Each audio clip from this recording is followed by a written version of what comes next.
On this week's episode of Ride the Lightning, the Tesla unofficial podcast, Tesla finally launches their car insurance policy offering. I've got the details on that. Plus, Tesla might finally be getting closer to its long-held dream of getting rid of Sideview mirrors on its cars. Good news for Tesla in China, as well as a couple of United States, and more.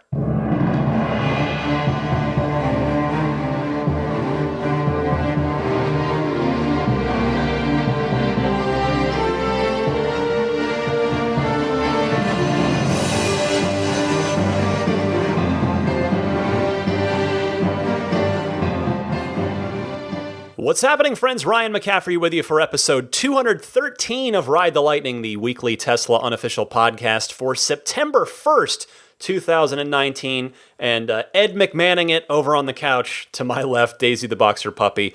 Well, I thought it was going to be a slow news week this week, but in true Tesla fashion, that rarely happens. It ended up picking up quite a bit. So it turns out I've got quite a few stories to go over this week. Let's get right to it, as well as your questions, your excellent calls from the Ride the Lightning hotline. We'll get to those later in the show. Let's start with the big news, which is Tesla launching their car insurance policy. Took a little doing. It was originally supposed to happen in May, if memory serves. Took a little longer than that, but here we are. Tesla announcing on their blog, we're launching Tesla Insurance, a competitively priced insurance offering designed to provide Tesla owners with up to 20% lower rates and in some cases as much as 30%. Tesla Insurance offers comprehensive coverage and claims management to support our customers in California, and it will expand to additional United States in the future. Because Tesla knows its vehicles best, Tesla Insurance is able to leverage the advanced technology, safety, and serviceability of our cars to provide insurance at a lower cost. This pricing reflects the benefits of Tesla's active safety and advanced driver assistance features that come standard on all new Tesla vehicles, end quote. Well, unfortunately, the launch was not without difficulty. Tesla taking to Twitter on Wednesday afternoon saying, Tesla Insurance launches today in California to offer better rates for Tesla owners. The responses to that tweet were clearly not what Tesla was looking for, because almost everybody that replied posting a quote after they went to the site posted, well, the opposite of a better price. They were significantly, not just a little bit, significantly more expensive than what they're already paying. 3 hours later, Tesla tweeted, quote, we're making some updates to Tesla Insurance and we'll be back online shortly. Then, 1 more hour after that, they posted, algorithm update in progress. And then the Tesla Insurance site didn't come back online until about 24 hours later. Now, I don't want to make too big a deal out of this because getting it right is the ultimate thing, and they got it right. And then, in a month, 6 months, a year from now, odds are nobody's going to remember the first 24 hours being a little bumpy. But, the Autopilot / full self-driving price structure change from the end of February was also, for lack of a better term, kind of bungled a little bit, as was the whole we're closing most of our stores, and then just kidding, it'll only be some of them situation from shortly after that. Tesla is getting big enough and successful enough where they've got to try and avoid these unforced errors. But that aside, when the site came back up with its updated algorithm, well, things did indeed get better, and people were posting much different responses on social media and on forums. The responses were mostly slight discounts, within the range of what Tesla had suggested it would be. I went ahead and logged in and I got a quote. So I guess I'll tell you, do with it what you will. Everybody's insurance price is different, but just as a point of reference here, so I pay $181 per month for my Model 3 with State Farm now, and Tesla Insurance quoted me $167.54 per month. Now, to get to that, it was actually lower at first, but I had to go in and change a lot of the benefits on there. I actually had to increase a lot of the benefits that they had. So the bodily insurance and property damage and all that. I had to up it, plus I had to up my mileage. It also defaulted to single, so I put married in, although that should have made it go down, I think, a little bit. But all in all, I went in and tweaked most of the options to try and get as much of an apples to apples comparison as possible. So it did kick out a price that is slightly lower for comparable coverage. Now, I personally probably won't be switching because in my family situation, if I do, we would lose our multi-car discount with State Farm. We've just got the one other car. So, it probably doesn't make sense for us for right now, but it may very well make sense for a lot of you. If maybe you are a single person with one car, your Tesla's your only car, it might end up making a ton of sense for that. Now, for me, I will absolutely be looking at this when it's time to get the Roadster, because that thing is going to be such a freak of nature by basically any definition of the word, including a car insurance definition of the word, that I would certainly feel much more comfortable insuring it directly through Tesla rather than State Farm or any traditional car insurance company. But the bottom line with all this, though, is Tesla did deliver on what they said they would. They are offering competitively priced car insurance, competitive coverage, and hopefully over time, this is going to turn into a win-win for both Tesla and Tesla owners. So I would be curious to hear from those of you who are deciding to make the switch about, over time. You don't necessarily have to reach out right away. If you want to let me know, feel free. But I'm kind of curious over time as the policy starts and things get going, and particularly, hopefully this won't happen, but if you end up needing a claim of some kind, be it an accident or a glass situation, I'll certainly be curious to hear from those of you kindly listening to this podcast to see how that experience is.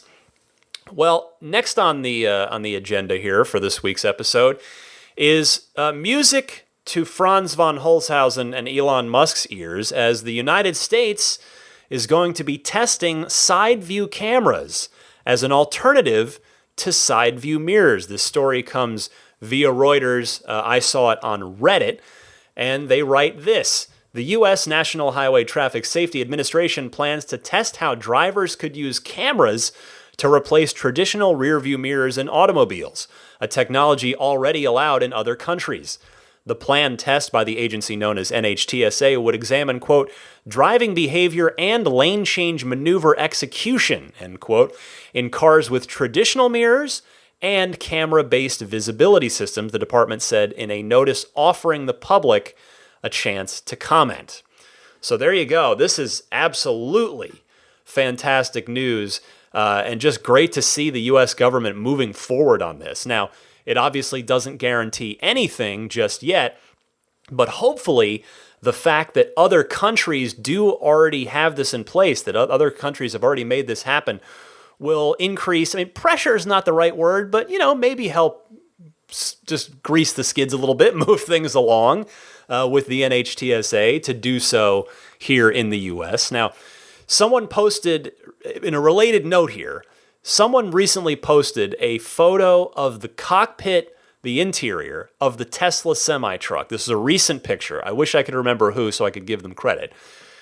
And the reason I bring that up is because that image showed the screens on in the truck, and those screens showed the side mirrors on the outer quarters, vertical quarters of both of the Tesla semi-cabin's Model 3 dashboard screens. There's one to the left of the driver and one to the right. And so you had the mirrors there in camera form. Now, the silver Tesla semi-prototype doesn't have the traditional side view mirrors on it, so that's probably where this image came from. And so we know, the semi-truck is already playing around with that. The original Model X prototype back in 2012 had side view cameras that obviously never made it to production that way. And then certainly the Roadster was unveiled without mirrors in late 2017. I would certainly love to see all of Tesla's vehicles get to production without the need for side view mirrors.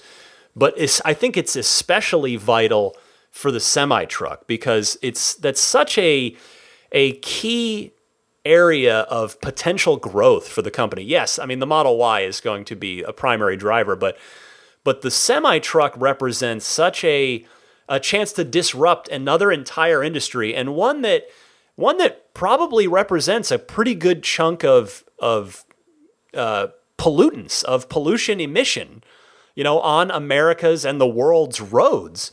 So if and where I'm going with all this is to say, if the semi-truck can be approved for use, the Tesla semi-truck obviously can be approved for use with cameras instead of side view mirrors, that would make a tangible difference in the range of the vehicle. I believe, if memory serves me correctly, back when this came up with regard to, I think it might have even been with the X prototype. It was either Elon or Franz who, correct me if I'm wrong, if anybody has the exact data, the quote, but that deleting the side view mirrors would add about 5% to the range. Or maybe it was the other way around, that the mirrors were a 5% hit. But either way, about half a dozen of one, 6 of the other. But 5% on the semi-truck is very significant, because if you've got a 500-mile Tesla semi-truck, you could suddenly overnight have a 525-mile Tesla semi-truck, that sort of extra chunk of range for free, as it were. And I got to think that would be huge for prospective buyers, not in and of itself, but just within the greater scheme of the Tesla semi-truck. If suddenly, 500 sounds pretty darn good, but then, throw on another 25 miles, 525, that's a nice sounding number, and, could push a few more prospective buyers over the edge. So that is good stuff. Kudos to the NHTSA for actually doing a formal evaluation of this. And let's hope that it gets approved in the next year or so, because the Tesla Semi is due to go into production in about 1 year or so, probably late fall 2020, thereabouts. Next up this week, let's head around the globe to China. Tesla showing off the very first Chinese-made Model 3 this week.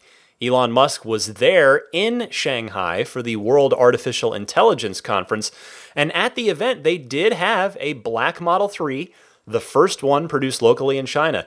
Now, the Gigafactory 3 will be fully online soon, but this was still just great to see. In this case, it's kind of a bit of a publicity, stunt's the wrong word, it's too strong, but, it's a little publicity thing, like, hey, here's one we built in China, and thousands more will be coming behind it in the next few months, but that's just great. And by the way, tip of the hat to Jay in Shanghai on Twitter for posting that. More good news in China as well. Tesla was granted a purchase tax exemption in China, effectively their form of sales tax on car purchases. Reuters notes that, quote, the exemption from a 10% purchase tax, which is what this is, could reduce the cost of buying a Tesla by up to the US dollar equivalent of just under $14,000. And that comes via a post on Tesla's social media site, Tesla's social media account on WeChat, which is big over there in China. So more great news for Tesla in China. They're just everything is really going super well on the China front right now for Tesla, and let's hope that it can keep right on rolling. Elsewhere around the world, before I bring it back to the US of A, just one more global note. If you happen to be listening to me in Iceland, I don't know if I have any listeners from Iceland, but if I do, you'll like to hear that Elon Musk says that Iceland will be getting its own Tesla store, and it is opening on a very specific day. No vague Elon time here. Opening September 9th. In Iceland. So be on the lookout for that if you happen to be in the area. Next, while we're on the subject of Elon, a very minor progress update on Smart Summon. We've been hearing a lot about that lately, and just last week, we heard that it's going to be part of the version 10 software release sometime approximately before the end of October. But Elon replying to someone on Twitter recently, adding, quote, we need to complete internal QA testing for safety, which will hopefully be done in about 4 weeks. So that just gives you a little bit of an extra idea, a little extra context of where Tesla is at in that process, which really is essentially the final step here. They're running it through a bunch of safety-minded scenarios and tests to try and make sure that there aren't any big vulnerabilities or blind spots, as it were. But we'll keep an eye out for that in the coming, basically the next 60 days or so. Next story this week. It's one story after the other. I had like 2 stories down on, I think, Tuesday night or so, maybe even Wednesday, and then it just, thankfully, the news week picked up. Good news, speaking of picking up, good news in North Carolina. A very positive electric vehicle initiative is underway there. Thank you to Matthew on Twitter for sending this my way. The governor of North Carolina has signed Executive Order number 80, quote, North Carolina's commitment to address climate change and transition to a clean energy economy. That is the name of the executive order. And it calls for a number of zero-emissions vehicles to total 80,000 in North Carolina in the next 6 years by 2025. And of course, what's interesting here, I actually thought it was a little interesting that North Carolina is defining a zero-emissions vehicle, a ZEV, as an electric-powered vehicle that never emits exhaust. So they're kind of actually omitting hydrogen there, because a hydrogen-powered car only emits water. So I just thought, nobody's really...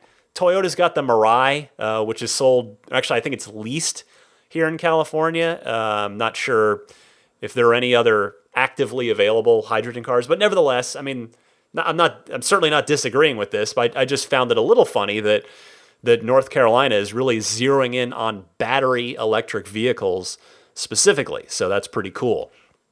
The executive order notes, phase 1 of this executive order will constitute initial development, including an opportunity for the public to give feedback. So if you are a listener of mine in North Carolina, you might want to set up a Google alert or something to track executive order number 80 and the progress of it, so that you can help get your 2 cents in if you've got a good opinion or a good perspective here, that's something you'd like to see. You can be a part of this process. Phase 2 will include such tasks as coordinating with local transit agencies and reviewing funding options for North Carolina Department of Transportation to buy zero-emission vehicles. Phase 2 is expected to be completed in 2020, with some steps completed by early 2021. Phase 3 will include such tasks as finalizing efforts to establish alternative fuel corridors that support zero-emission vehicles and preparing a midpoint ZEV program review. So they've got a plan in place here.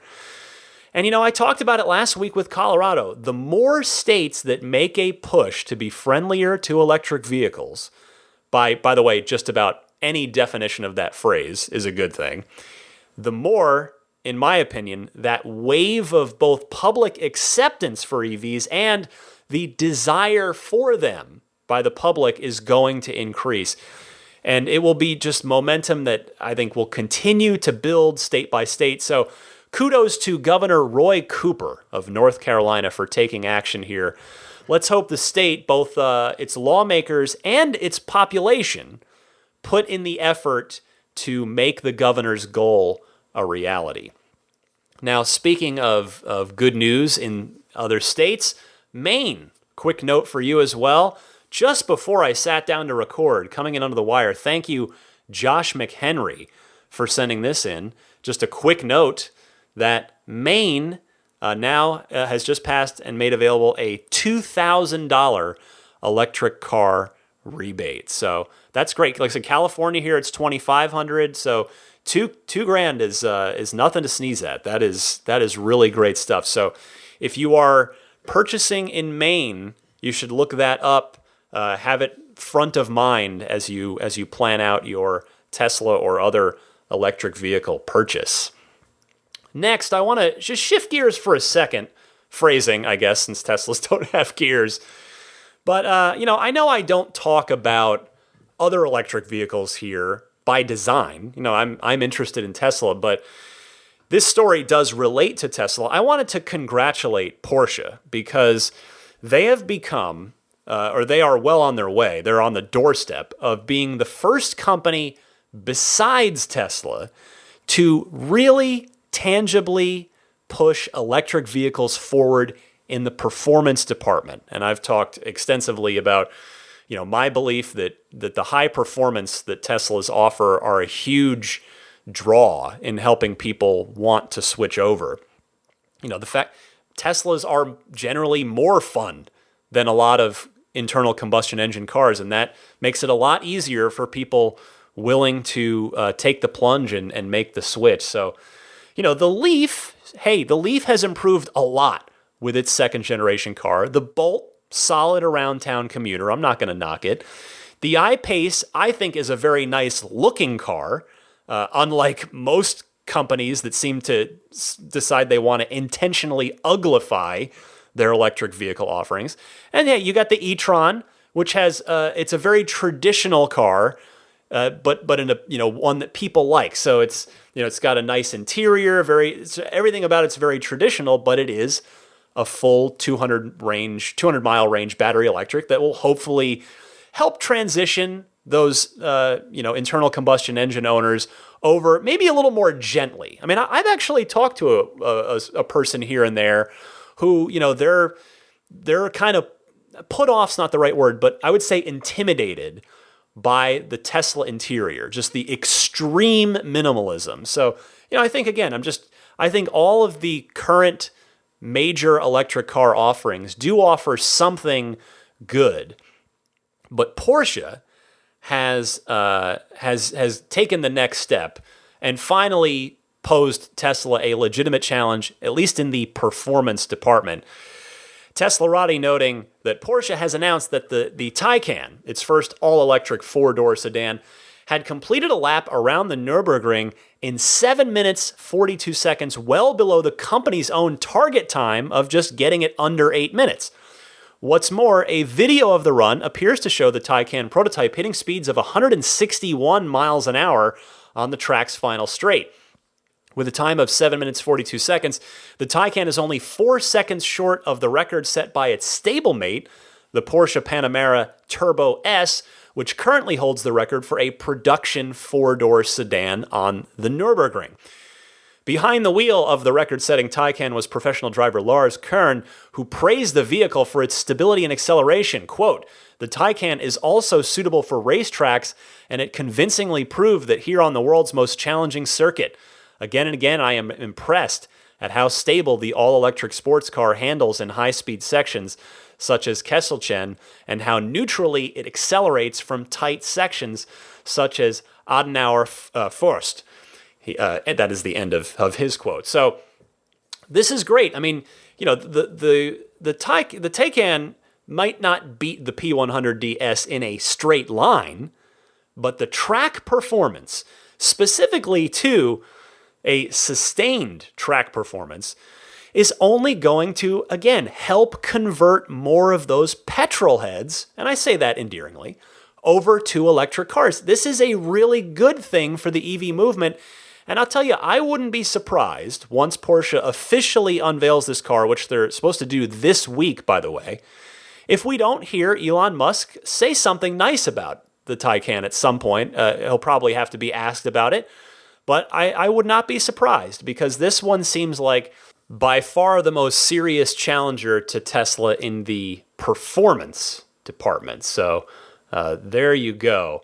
Now, I know there are also a lot of other factors to consider when you're thinking about the purchase of any car, and certainly an electric car, like, for instance, a high-speed long-distance charging network, and Porsche still has to prove that. They've said they're, as part of the Volkswagen Group, there's the Electrify America network that they're working on spinning up. But the point is, for Porsche to come out on its first proper attempt at a ground-up electric car and make something that performs like a Porsche that's only going to bring more people into the EV tent and inspire other automakers to up their game, which is what we need.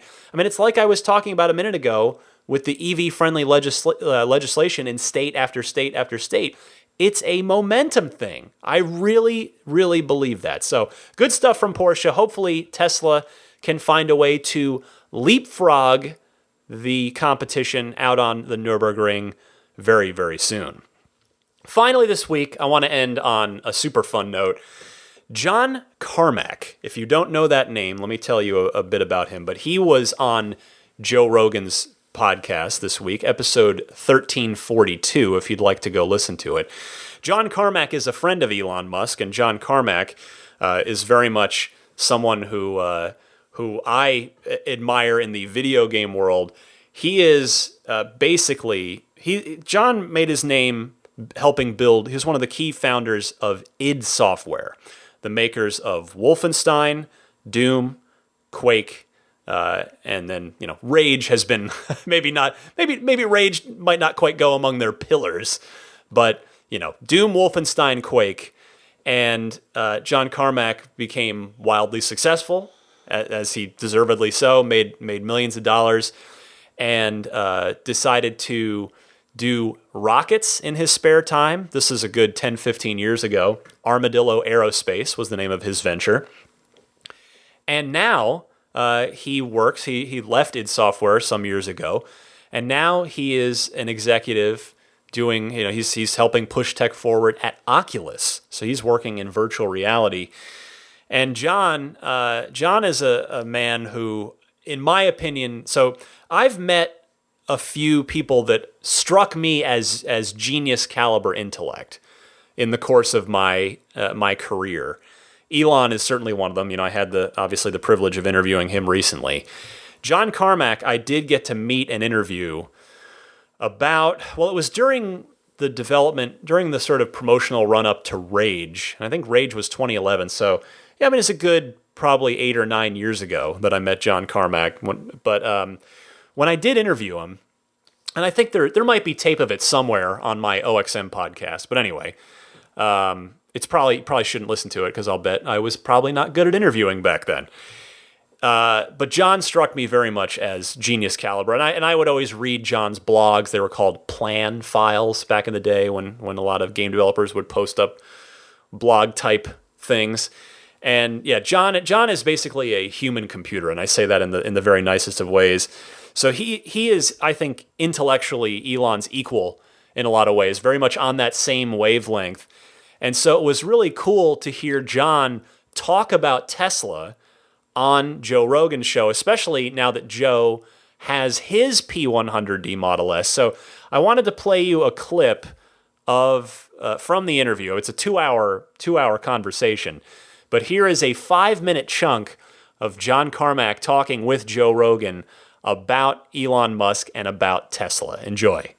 Do you still do that? Do you still have cars like that? So no, right now I am all about the Tesla, where I have a P100D, and I think it's the best car I've ever owned by far. So I've gone through all of these hyper exotics, and I love my Tesla. I have the same, and it's as fast as anything. It's the fastest car I've ever driven in my life. So compared to my supercars, the Tesla is much quicker off the start, which most of the time that you're driving is, my point about I talk about how antisocial the old cars were, where you could not just go use this. You would have to plan ahead where, okay, you make sure that you've got enough room. If you have a traction issue going here, you're going to cover a huge amount of distance. It was so loud, you really wouldn't want to do it in most places. But the Tesla is so magical, where I had one of the first Roadsters, and when I was letting some other people take it out for drives, they said, you're driving a railgun, which essentially you are. It's this electromagnetic pull on the car, and you just push the throttle down, and it just goes. And it's this amazing feeling,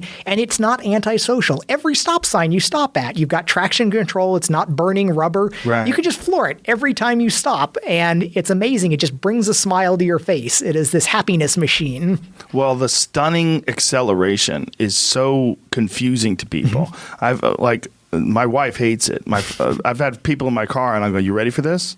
And I stomp the gas, and then just go, Jesus! Jesus! Yeah. Because it doesn't seem real. It doesn't seem like a car that looks like, a nice four-door sedan should be able to do that. Yeah, so that launch is definitely really something, but I am compared to like if you're already moving, the old Testarossa with 1,000 horsepower was a very different beast, where that Jesus sense that you get at the very beginning, it's that magnified, extended for quite a while as you're running up through 150 miles an hour or so.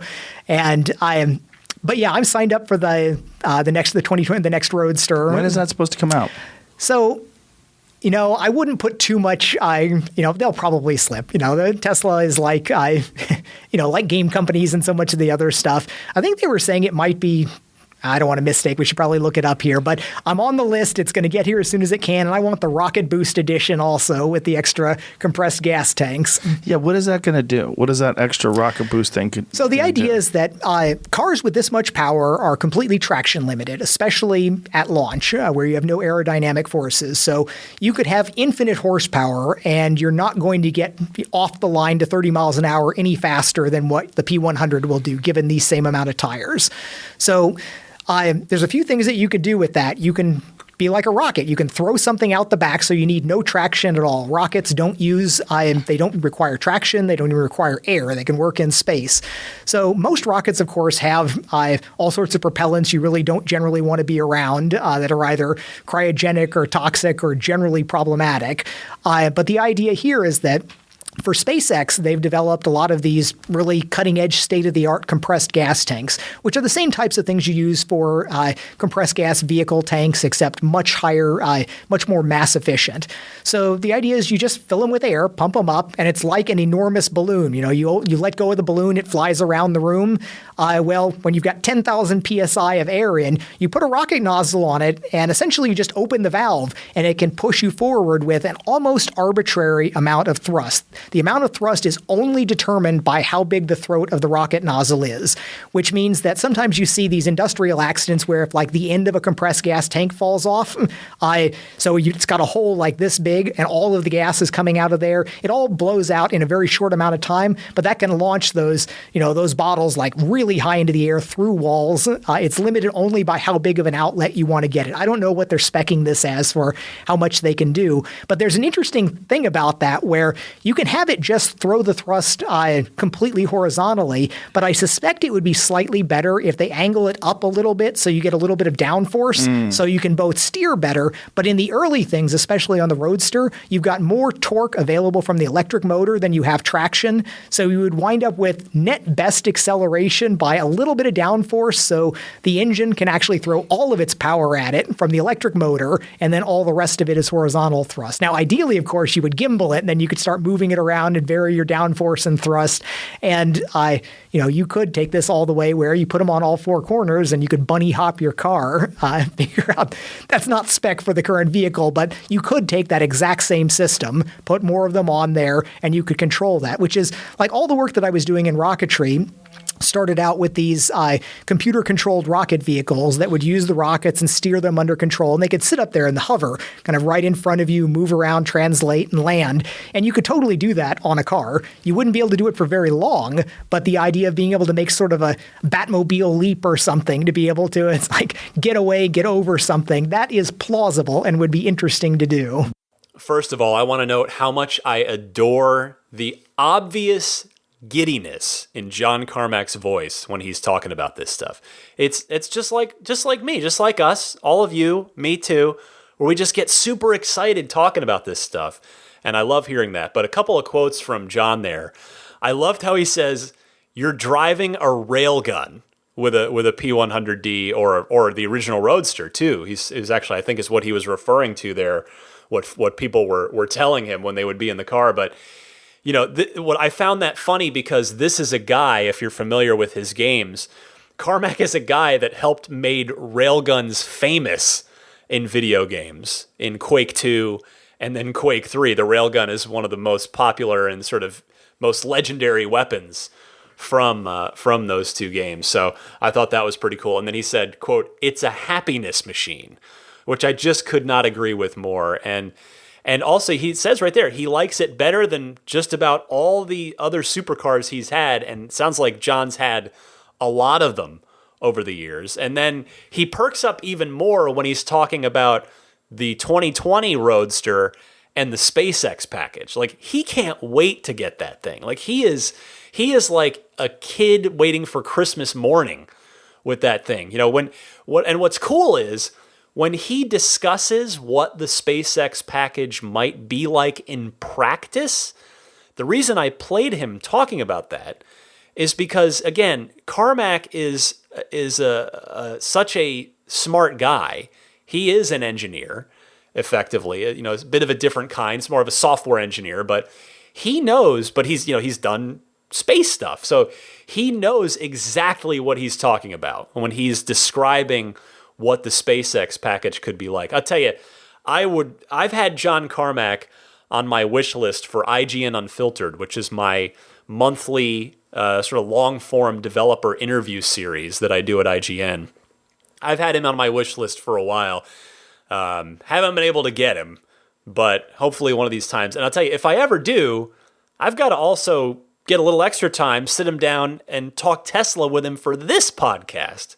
That would be fun. So, John Carmack, you're invited. Come on down, my friend. All right, that will do it for what turned into a fairly busy week of Tesla news, but stick around because right after this quick little 5-second musical break, I've got a bunch of your excellent Ride the Lightning hotline phone calls queued up, your questions, your comments, your discussion topics coming up right after this.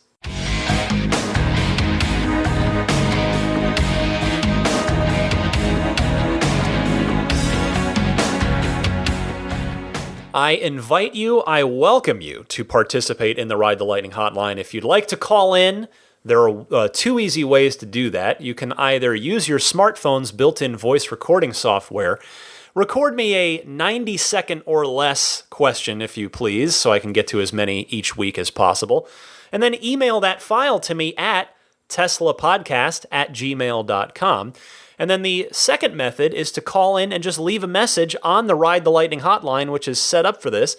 That toll-free number to dial into is 1-888-989-8752. One more time, it's 1-888-989-TSLA. And by the way, if you know someone special with an upcoming birthday, anniversary, graduation, or some other special occasion, you can give them a unique gift of recorded voices from friends and family telling them why they're special. The recordings can be podcasted or put onto a keepsake. Visit lifeonrecord.com to learn more. Let's kick it off with our friend Keith, a.k.a. the Tesla Hillbilly, as he refers to himself, from Missouri, wants to ask me about Cuphead, a topic I can definitely speak well to. So, Keith, go ahead. Good morning, Ryan. Greetings from Keith, the Tesla Hillbilly from Missouri. I just finished listening to your latest podcast, another fine show. The question I have to you goes towards the expertise you possess in your day job.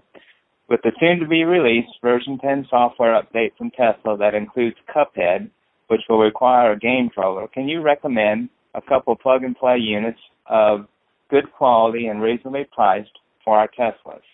Preferably something that is unobtrusive enough to sit in our center console so that we do not feel compelled to remove it from the vehicle every time after we have used it.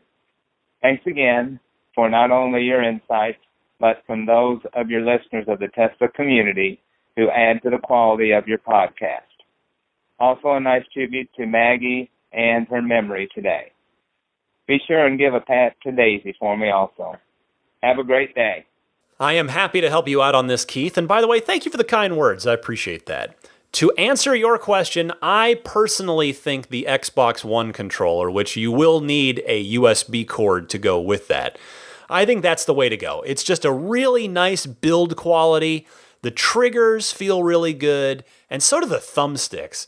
And I've got nothing against the PlayStation's DualShock 4, which you could also choose for the Tesla application, but I just personally like the feel of the Xbox One controller better. So here's hoping we get that Cuphead release on the Teslas very soon. Pam is next, and she wanted to ask a question about upgrading one's Autopilot. Go ahead, Pam. Hi, Ryan. It's Pam Johnson. I have a 2017 Model S 75D. Love the car. Who says women don't like electric cars? That is so wrong. But my only issue is I believe I have hardware 2.0 in this car. I would like 2.5 where my Sentry mode can record on a USB because it doesn't right now. I want the dash cam. So I was thinking, what if I bought the full self-driving? They would have to update that hardware, right? So that's what I'm hoping for. I did buy it before the 16th, and I'm praying that I'm going to get new hardware, so hardware 3.0 or whatever it is that they have at the time, and then maybe I can take advantage of Sentry mode and the dash cam and the dog mode and all that other stuff. Thank you, Ryan. Keep up the good work. Appreciate it. Bye-bye. Thank you for your call and your enthusiasm, Pam. Now, I hate to say this, but I'm not sure if you're going to get full dash cam functionality with Autopilot hardware 2.0, meaning the cameras, because the full self-driving package is definitely going to get you the new computer, but as far as we know, it's not going to change out the cameras. Tesla's been weirdly not definitively clear about that either way, but the full self-driving hardware, the computer, is different than the Autopilot hardware, meaning the cameras and the sensors. So see if I can find out any more on that. Hold the thought for now. I appreciate you calling in, and we'll see if we can get a sort of a definitive answer to that at some point. Matthias calling in from Germany. He's considering a Model 3 and has a question about it. So go ahead, Matthias. Hey, Ryan. This is Matthias here with a question. I'm just calling you from the motorway in Germany while I'm listening to episode 210. And on that note, thanks for all you do, first of all. I do have a question for you as I'm considering to order a Model 3. There's something that is crossing my mind, and I'm kind of aware that Tesla has stopped to provide a kind of lifetime cellular services to enable all the features and elements that the software provides within the car. Now, I personally have the luxury to have a contract with our cellular provider in Germany that provides me a data flat rate. So I was just thinking about whether Tesla either has a feature that I'm not aware of, or has a plan to provide a SIM card slot in either the Model 3 or the Model S and the Model X, which would allow the owner to provide the Tesla with SIM card and thus a kind of home-owned cellular connection instead of extending the cellular connection once the initial period from the initial order runs out. Not sure whether you're aware of that, or that's maybe an idea or a feature request. I cannot provide that given I, as of now, do not own a Tesla. But I just wanted to provide either you or the community with that question, and maybe it's totally meaningless, and just let me know. On that note, thanks for all you do. Really love the podcast. Keep up the great work, and maybe we see each other at an In-N-Out Burger soon. Cheers, Ryan. Bye. Hello, Matthias, and thank you for the call. So I have good news and bad news. The bad news is that no, there is no SIM card slot in any of the Teslas that's user accessible. However, the good news is that you can put your mind at ease because the software updates will always be free with that car's built-in cellular data connection. The premium connectivity package that's offered now that you pay for is for the streaming music service, which for you in Europe is going to be Spotify, as well as live traffic data. That is what that is paying for. But the cellular connection will always remain active for the entire life of the car and provide you with those over-the-air updates regardless of whether or not you pay for the premium connectivity package. So I hope that helps. And yes, hey, if we don't see each other at an In-N-Out Burger over here in the States, maybe we'll see each other at Gamescom in Cologne at some point. I'd like to make my way back over there at some point. That was a fun experience to go over there. I love Cologne as well. Michael from Baltimore is next and wanted to throw out a feature suggestion. Go ahead, Michael. Hey, Ryan, it's Michael from Baltimore. Been a while since I called. Congrats on the Roadsters. Very well deserved. Happy for you. Second, Camden Yards. I wish you would have let us know a week before. Maybe we could have messaged in and hooked up at some point just to say hi when you're out here. Glad you enjoyed seeing a game there. A couple things. in terms of an enhancement for the Model 3, I would love to be able to tell the car not to automatically lock when it's in my garage. So, for instance, the geo-enabled feature like they do for the mirrors, how about doing that for the locking feature? Because if you don't have your phone, you can't get in your car, but in the garage, but you don't need to lock it. And then 2, wanted to see if you heard any updates on 2 other things that are out there. The mapping feature, offering multiple route options, that's a big pet peeve. And then second, the blind spot implementation, being able to have it beep at you when you actually hit the blinker as opposed to when you're encroaching in the lane of the other person. Wondered if you heard any news on that. All right, that's it for now, my friend. Keep up the great work, and thanks again for all you do. I appreciate those kind words, Michael. I'm sorry I missed you in Baltimore, but I was only there for a quick weekend with my 3 uncles who each live in different states now, so definitely wanted to maximize that time with them. Plus, we were there right during that crazy heat wave in mid to late July there.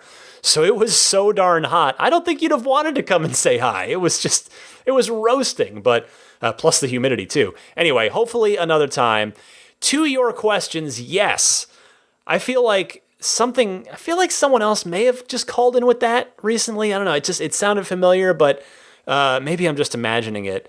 But yeah, I totally agree that would be a good thing to add a GPS tag to. And I'm not sure Tesla has actually said that they're adding multiple route options for the navigation system and or doing any improvements to the blind spot monitor, but hey, you putting it out there will hopefully get it heard by somebody on the Tesla team. Thanks so much for your call. Let's head out to Phoenix. Speaking of hot places, Mike from Phoenix has a question about the newer Model S's. Hey, Ryan, this is Mike from Phoenix. I'm trying to figure out what the 0 to 60 is for the Raven Performance Model S. I've been looking quite a bit, but I can't find it anywhere, and I'm not sure it's different than the P100D, but just have an answer. Thanks. I am happy to help you here, Mike. My friend Eli Burton, he of the My Tesla Adventure channel, recently got a P100D, or aka just the Performance Raven with Ludacris, and took it right over the track. He did not waste any time, and he did in fact go do the quarter mile ever so slightly better than a non-Raven P100D. 10.5 seconds he clocked, but the 0 to 60 time appears to be unchanged at 2.4 seconds, which is unbelievably impressive, man. What an amazing piece of work the P100D Model S is. My goodness. Let's head up to Jason in Utah, wants to talk about a couple different topics, Model Y and some Model 3 stuff as well. Jason, you're on the air. Hey, Ryan, this is Jason out in Utah. Hey, I have done a pre-order for a Tesla Model Y, and one of the things I really want is to be able to get that extra acceleration like the performance model, but I don't want the 20-inch wheels or the lowering of the suspension because I live up near in the mountains and need all the extra clearance for snow and want to put snow tires on in the winter, etc. So what I'd love is to be able to get those 18-inch aero wheels, but just get that acceleration portion. And I thought for a while at least you could do an off-menu order with Tesla on the Model 3 to do something very similar. One, I guess my question is that still occurring on the Model 3 and can you do that? And then 2, do we have any information or any knowledge if that'll move to the Model Y? Appreciate it. Thanks for the great show. Appreciate all your support for the community. Bye. Hey, Jason. Well, as of now, it's not an option on the Y. It's very possible, especially with an SUV for the very reason you describe, that Tesla will end up giving you the choice of taking the 18-inch wheels and sacrificing the larger sport brakes.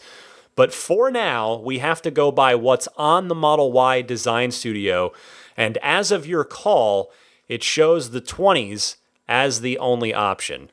It's a little vague on the Model 3 Design Studio right now because it no longer shows the 18-inch wheel available upon request verbiage that it had up there recently, but it does show off it just shows a grayed out 18-inch aero wheel that, even though you can't select it, is still more than what shows on the Model Y page. So Unfortunately, I don't know what to tell you right now. I would say that you're going to pay the same either way, so I'd go ahead and keep your order for now, and worst case, I'm sure you'd be able to trade with another Model 3 or Model Y owner who'd probably be happy to take the 20s. Of course, alternatively, you could always sell them as well. But hopefully Tesla will help you avoid that altogether if you decide that's a hassle for you and just give you the option to take the 18s when it's time to finalize your order sometime late next year. But for now, this is one of those vague Tesla things that's just an unfortunate reality that there's really nothing else we can do about for the time being. Andreas from Seattle calling in next wanted to offer a couple of helpful suggestions for recent callers. Go ahead, Andreas. Hi, Ryan. This is Andreas in Seattle. Let me just start by saying that I'm one of the listeners that discovered the podcast at the time of the interview with Elon, and boy, was I in for a treat. I love your podcast, and I listen to every episode ever since. It's extremely well made and very informative. Keep on coming. Today I called to answer a few questions from two of your callers in, I believe it was episode 212, previous one.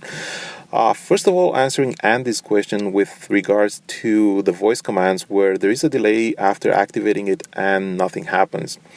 While living in a spotty area for coverage myself, I noticed that the voice commands don't seem to work if the car is not connected to the LTE network. That may be the reason why in Andy's case seemed to be working after a few minutes, assuming he was driving around.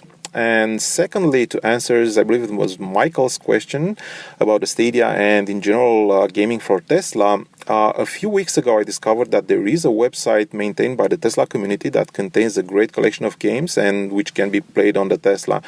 It seems to be continuously growing because the last time I checked there were a lot of new titles in there. So the address was www.supercharger.games. Suffice it to say, I ended up spending a lot of times with those games and not only while charging, to my embarrassment. That's it for this call. And again, great podcast. Keep on coming. Thanks, Ryan. Bye. Andreas, thank you so much for not only giving this podcast a try, but for those extremely kind words. I really do appreciate that. I actually don't have anything to add to your call other than to say thank you for those helpful notes. That's why I wanted to play it, just get the good word out there. But I am going to have to give that browser-based gaming site a try, supercharger.games. Thanks again. Let's stay in Seattle with John. Another Model Y question. Go ahead, John. Hey Ryan, this is John from Seattle, longtime listener, first-time caller. I'd like to know if you know or can find out anything about the ground clearance for the upcoming Model Y. My wife's Lexus SUV is going to be giving up the Ghost soon, and I would love to go all BEV in the house, but we have a steep driveway, and if we don't get something that's up off the ground, it's going to scrape. Unfortunately, it's the driveway, not the curb, so curb cut's not going to help. I asked Uncle Google, but wasn't able to find out anything definitive. I'm hoping that you know something or know someone who knows something. Thanks a lot. Love your podcast. Listen every week. Bye. Boy, I have to say, I'm feeling pretty unhelpful this week that I can't be more definitively answering folks. But this is another one. This is an answer I just can't get. I might be able to get this for you sooner rather than later, hopefully. But all I remember from my test ride is that the Tesla driver of the prototype Model Y had said that your seating position is up about 3 or 4 inches higher in the cabin because of seat risers that they have. But I know that doesn't help you. That's not the information that you're looking for. Not quite sure what the ground clearance is yet, but stay tuned. I will see what I can try and find out. 2 more callers this week. Let's go to Kenny in Newport News, Virginia, with a full self-driving package question. Go ahead, Kenny. Hey, Ryan, what's going on? It's Kenny from Newport News, Virginia. Hey, look, I have been thinking a little bit lately. Out of curiosity, what happens to the deposit you place down for full self-driving if the lease, let's say, you got was up and full self-driving isn't here yet? I'm just curious to know how Tesla is returning those funds to all those owners or leasees? Thanks. Look forward to hearing your answer. Well, Kenny, the thing is, I don't think you get it back at all. I think that's a big reason, honestly, why Tesla changed the full self-driving package to include features that are available now in order to avoid potentially running into this again in the future. Remember, full self-driving was first offered in its original form when the Autopilot 2.0 system, that was Tesla's in-house system that they had to develop after their partnership with Mobileye dissolved, and Mobileye did Autopilot 1. So that release, that Autopilot 2.0 system released in October of 2016. So Tesla knew that they would have those first Model S's coming up on the end of their 3-year leases this fall. But I don't believe that you get that money back. I have not heard of anyone successfully managing that. Final caller this week, last and certainly not at all least, Mike from Fairfield, California, 2 Tesla household, and has an issue that he's hoping I might be able to help him with. Mike, you're on the air. Hey, Ryan. My name is Mike Miller from Fairfield, California. And the question for you is, both my wife and I have Tesla. She has the Model S and I have the Model X. And we got our cars roughly in close proximity to each other, but both have developed a yellow ring around the screen. We've tried to schedule an appointment to bring it in, and Tesla was quick to dismiss those appointments, saying that they do not have a fix for them, and they don't know when they will have a fix for them. Just wondering from you, from any of your inside sources that might know when there will be a fix and what that fix might be. Is it a new screen? Is it something that they have to do to change some settings, or what causes this? Anyways, thanks very much. Enjoy the show. Listen to it on my commute every day. Thank you.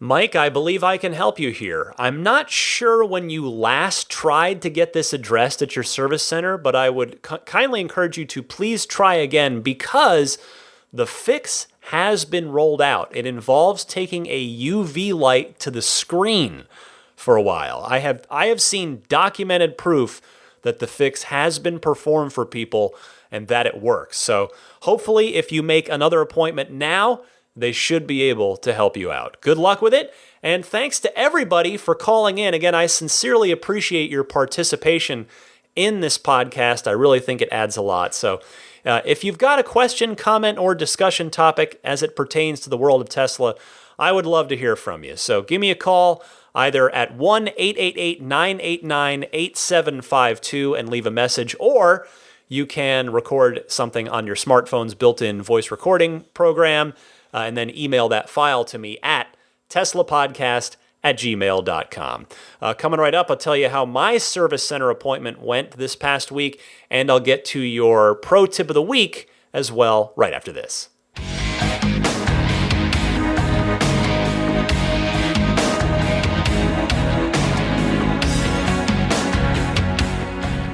Well, my service center appointment this week went fairly well. Got the tires rotated. It cost a little more than I would have guessed, and in fact, my service center rep told me that the prices had gone up recently, but not too much I can do about that, so it is what it is.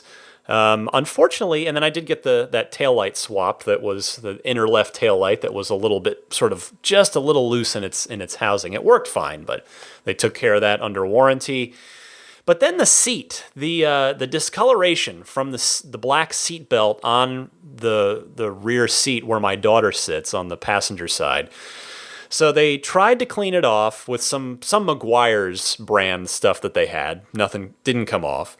And then I just politely said, well, can we look into this maybe being a warranty issue? Because the car's a year old. It should not be wearing like this. I clean the seats. I take care of the car. So I did hear back from my service rep a couple days later and confirmed that, unfortunately, there's a 6-month warranty, basically, a 6-month window where you can flag this kind of stuff to Tesla. After that, it's just considered normal wear and tear, and they are not going to address it. So I'm bummed out. I'm not upset, But I mean, I really believe the seat should not be like that. I mean, it's just been normal use of the seatbelt, and I clean my white seats. So I am disappointed. I'm not angry, but I bring this up as just a word of caution, honestly. So if you get white seats in your car, particularly this is speaking to, well, I guess really it would be the X as well, but certainly the S and the 3 on the back seat and how the seat belts work. Because the front seats, they don't really rub all the time, the seat belt.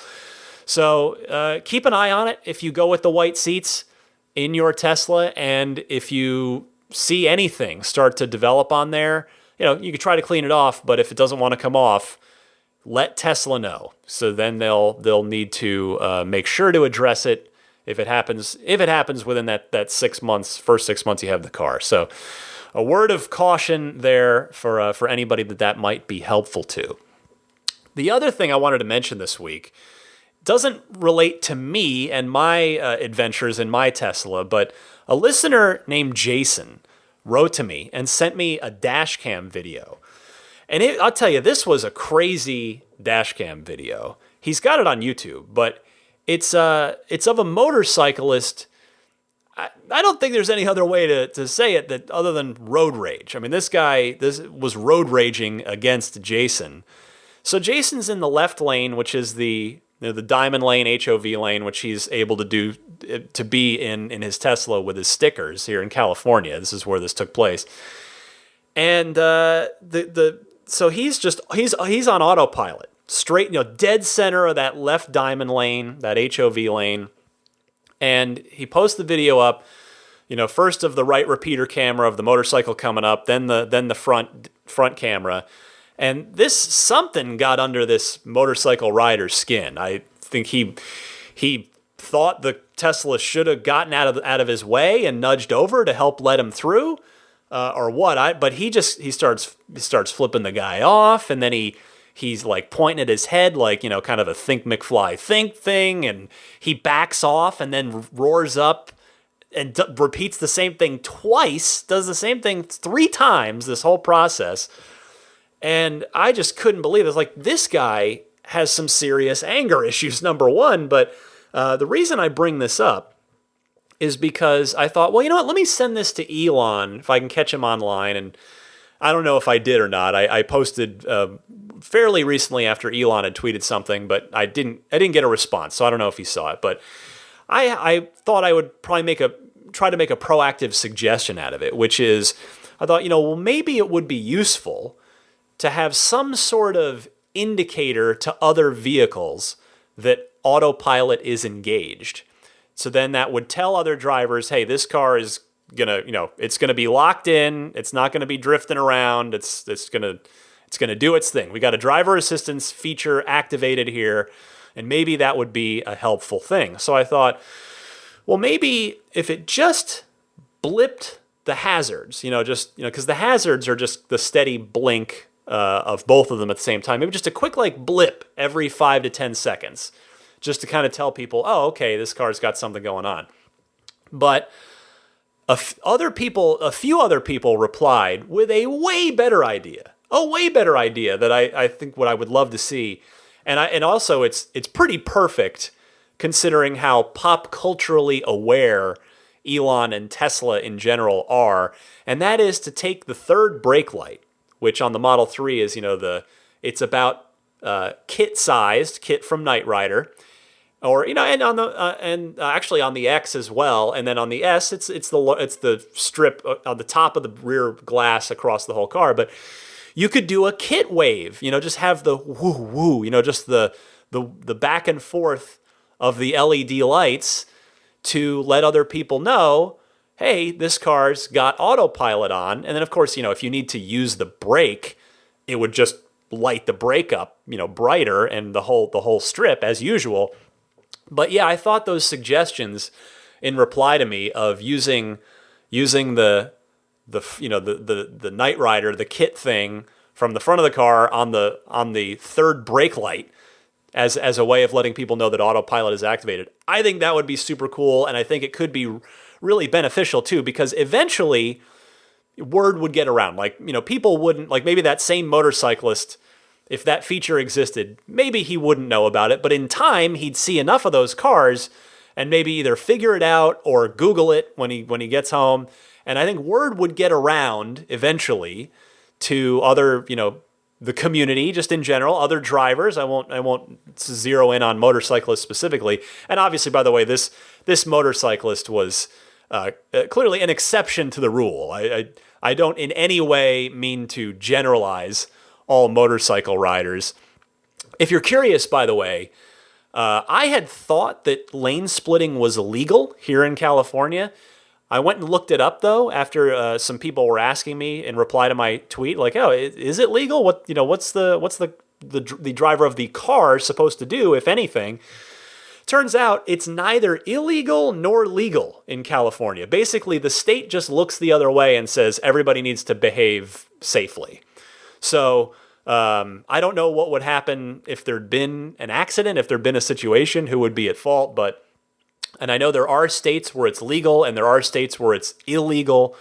But in any case, the point is it does happen, at least certainly here in California, with its vague non-legality, non-illegality, it happens. So maybe there could be a way using that third brake light to let people know, so try and, let a motorcyclist know, hey, look, this car is just going to stay locked dead center of the lane, and, that's nice and predictable for you. So anyway, thank you, Jason, for writing into me with that. I was so upset for Jason when I watched the video. I was just like, man, what a crazy thing to have happen to you on the road. Just thankfully, he wasn't hurt and his car was not damaged. It was not vandalized in any way, because that stuff can happen with when people get angry enough, man. That stuff can happen. All right, happier topic. Pro tip of the week, not weep. Pro tip of the week comes to us from Greg with a driver profile tip. Go ahead, Greg. Hey, Ryan, got a pro tip for everybody. So go ahead. We all do it. Go to your car. It's air conditioned. Set your seat in the right position for a nap. Then go to profiles. Save that profile. Call it nap. Call it sleep. Call it whatever you want. But that's my new nap button. Enjoy, everyone. And Ryan, keep up the great work. Well, Greg, I'm sorry your recording got cut off there, but thank you very much for the call and the kind words. I love this idea.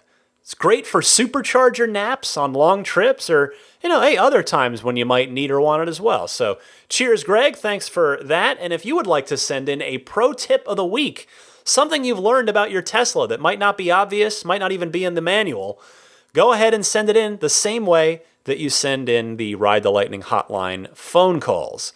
All right. That means it's time to wrap up. I want to start by mentioning abstractocean.com. If you've got Tesla accessory needs or desires or both, head on over to abstractocean.com. They've got the vinyl wrap kits for the center console and even the window switches over there as well if you want. And you can do all kinds of different textures and patterns, customize the look to your preference. Tempered glass screen protectors, lanyards for you, all kinds of great stuff. Check them out, abstractocean.com. Use the coupon code RTLPodcast at checkout to get 15% off of your first order. Meanwhile, if you've got detailing needs, wants, or both, visit irdetailing.com if you're in the Bay Area or you're going to be in the Bay Area. Maybe you're taking delivery out here, you're heading for the factory for a pilgrimage, what have you. Jeff at Immaculate Reflections will take great care of you and your car, whether you're in for a nice, just clay bar wash and wax, whether you're in for paint protection film, ceramic coating, which, by the way, those services, those latter two services, $100 off right now. If you get booked in with Immaculate Reflections on that, or if you do full body paint protection film, if you film over the whole car, $250 off. That is nothing to sneeze at. So get on the schedule, head on over to irdetailing.com. And then what else? We've got Jada. If you'd like a wireless charging pad for your phone to go in your Model 3 and or a USB charging hub for your Model 3, those two very nice devices are available from Jada, and I don't have a discount for that, but I have a referral link. Full transparency, they'll float me a couple bucks per sale if you just order it through my link, so I would appreciate if you did that if you're planning to buy. So the URL for that is getjada.com. That's GETJEDA. Getjada.com/REF/8. That's the full thing to type in and go to there.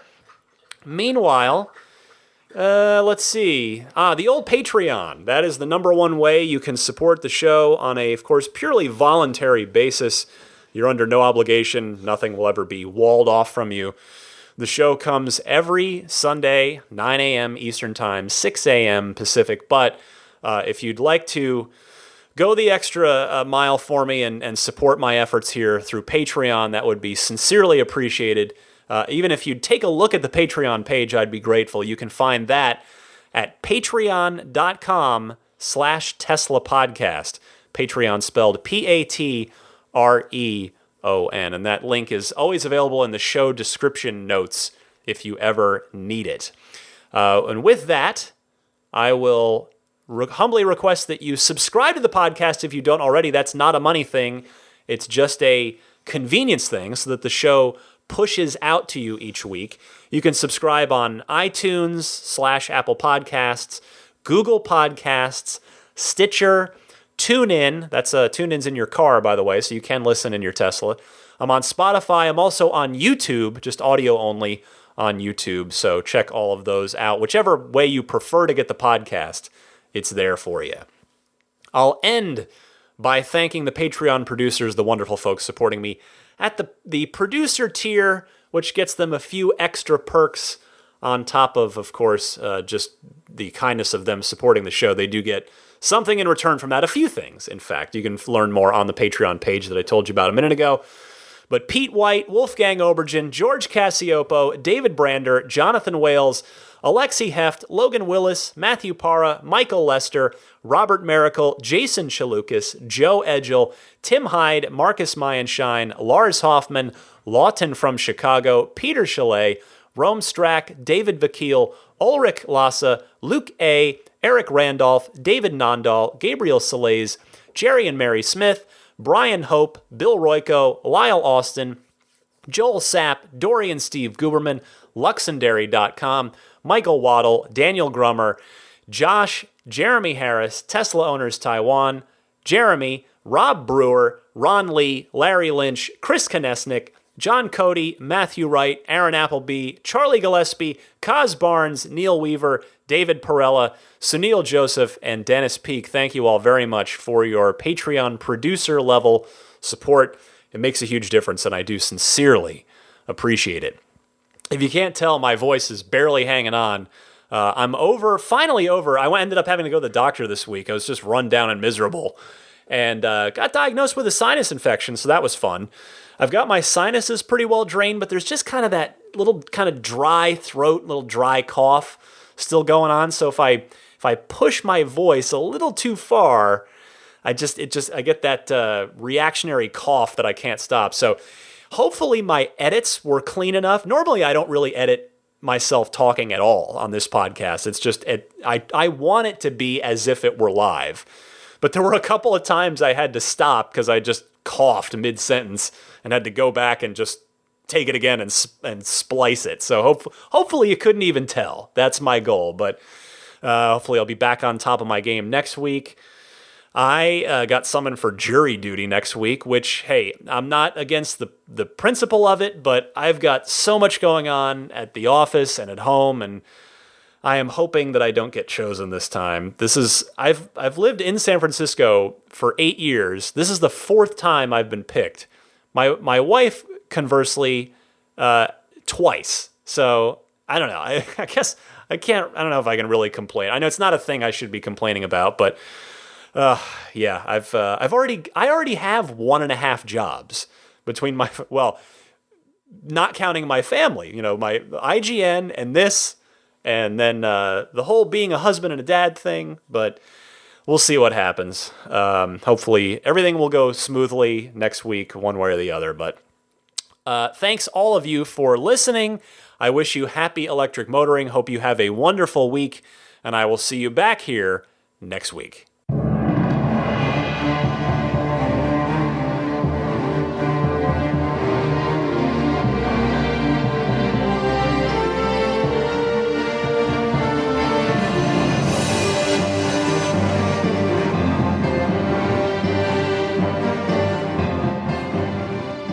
I mean, I think a Tesla is the most fun thing you could possibly buy ever. That's what it's meant to be. Well, our goal is to make it's not exactly a car. It's actually a thing to maximize enjoyment. Make it maximum fun.